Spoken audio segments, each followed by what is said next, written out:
So this is a much different travel season we're in. First, how many people will be traveling this summer according to AAA's forecast? In a normal year, we would issue a Memorial Day, July 4th, and Labor Day travel forecast, but the economics of this crisis has made that difficult, if not impossible. So we're doing something a bit different this year in our survey data. We wanted to evaluate how many Americans would take some sort of trip at all over the course of the entire summer. Here's the big surprises in this for me. More Americans are planning on taking long weekend getaways than taking extended vacations.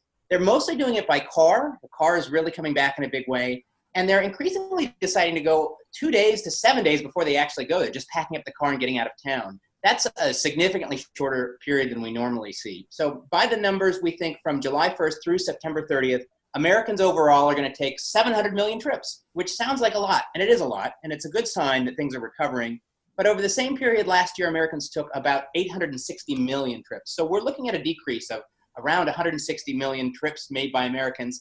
That's substantial, and it's not hitting every part of the travel economy the same way.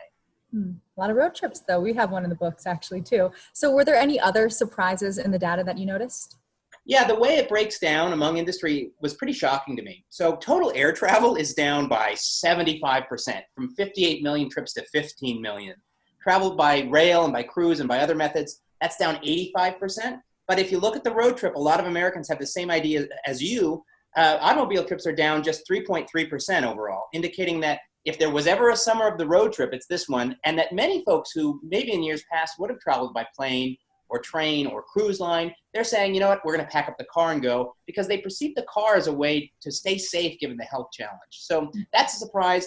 Separately, we reviewed where Americans are trying to visit, and that gives us some surprising results. As it turns out, prominent cities that typically draw large crowds, those are falling out of favor this year. Here's a great example. Orlando, home to Disney, has dropped from the top search city in our data to the 10th, while Denver, our own home city, has risen from number 8 to number 1. That to me says Americans want to get outdoors, they want to go to places they perceive as great big open spaces, and they want to do so by car. So a lot of surprises there that could mean more traffic here at home.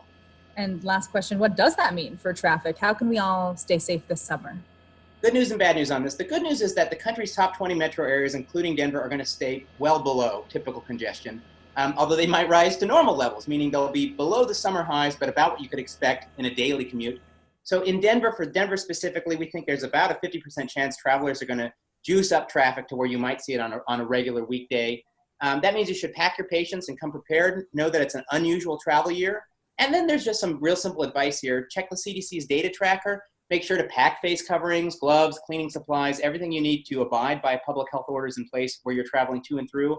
We put together a list of all of those rules and regulations across the whole country. You can find that at triptych.aaa.com. That's triptik.aaa.com. And hopefully that'll make it easy for you, because there's a lot to keep track of.